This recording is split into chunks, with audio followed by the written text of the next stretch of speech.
Killer Queen 好可爱呀！杀手皇后给我的感觉就是又邪恶又可爱的印象。对，主要它是一个大猫猫，而且作为反派呢，它是猫和骷髅相结合的一个主题，就是猫猫恶魔的意味。漫画初登场啊，就给人一种强烈的压迫感、可爱感。而动画里的初登场啊，则是更加吸取了猫猫骷髅头这个图案元素啊，强化了恶魔的观感。超像可动这次的杀手皇后，全身各处都点缀了古铜色的猫猫骷髅头的浮雕，立体化以后冲击力更强了，还原度很高。在故事里，伴随着吉良吉影普通上班族的名言，杀手皇后现出了真身，形成了一股诡异邪恶的反差。今天我们就来玩一下超像可动出品的再版的白色猫猫杀手皇后。首先来看一下这次再版的外盒，很可惜啊，再版的合体边框图案是另一种纹样了。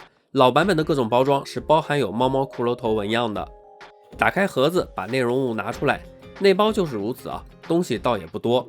直接看到杀手皇后的本体，通体白色，是个矫健干练的身形，不多的装饰是铆钉和皮革，很像一个战士、决斗士，但实际剧情里似乎近身战力不是很强悍。而这个替身名称的出处，则是皇后乐队的单曲同名的杀手皇后。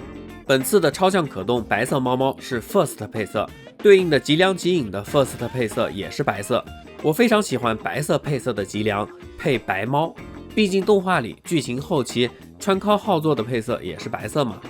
但似乎粉色猫猫的人气会更高一些。作为 Second 配色的粉猫，只在2011年2月出版生产过，之后会在23年3月再版，我已经预定了，也是很期待到货啊。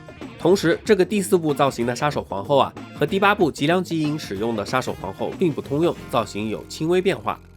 总之，整体的造型感觉很不错，就是故事里可爱的猫猫，壮硕但又妖娆，观感上是没有任何问题的。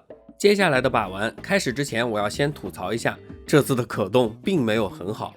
脖子是3段关节，前后进行摆动的幅度和自由度都是很不错的，总体来说头部很棒。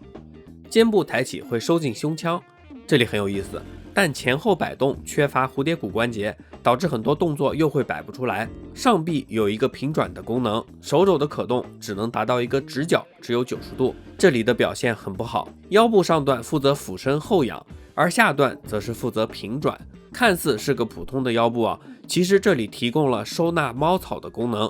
我先向下取出腹部的盖板，而猫草则是从花盆中拔出来，再把猫草塞入到杀手皇后空着的这个腹部里，和猫草结合以后就是完全体的杀手皇后了。当然也可以把腹部盖板再盖回去。胯部的部分前踢只有90度，这里还蛮费力的，后踢范围也是并没有多少啊。而腿部以下呢，可动性就是正常的一个发挥了，我就不多做赘述了。本体一通把玩下来，就会发现很多动作都能勉强去做到，但又做不到超可动，不能让很多经典的 pose 啊做到位，就玩得不尽兴。可动算是个中等偏上吧。套件里的其他配件并不多，我还要补充一个吉良吉影套件里的枯尾穿心攻击啊，这样杀手皇后这个替身内容才算完整。因为没有额外头雕，我们直接来看手型。手型数量很少，比较有特色的就是这一对，是准备处决康一基时的经典手型。吉良吉影套件内也有对应配套的手型，这样就可以组合出一个人猫协同的动作了。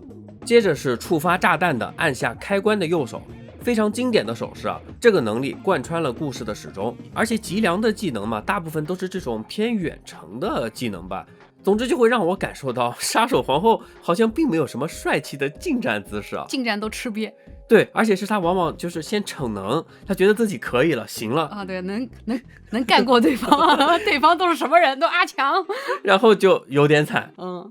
第二炸弹枯尾穿心攻击的小坦克安排在了吉良吉影套件里，细节还算丰富啊。相比左手的原始浮雕图案，变成坦克后，坦克上的这个猫猫骷髅头啊，额头多了一把剑。而这个第二炸弹枯尾穿心攻击的名字呢，也是出自皇后乐队的同名单曲。最后终于说到猫草了，猫猫草好有小猫猫的习性啊，还会舔毛舔屁股。这个猫草啊，默认是一个被吉良圈养后的盆栽状态，当然也可以把猫猫拔下来插在根茎上，从而还原出吉良为了保护老婆，让杀手皇后准备攻击猫草的一个样子，并且也可以继续打开腹部的盖板。这里咱们再放一次猫草进去啊，免得呢有小伙伴漏看了，这样就又得到了一个最终完全体的杀手皇后，很不错。这次的这个白猫猫啊，各种玩法都能满足，我很喜欢啊。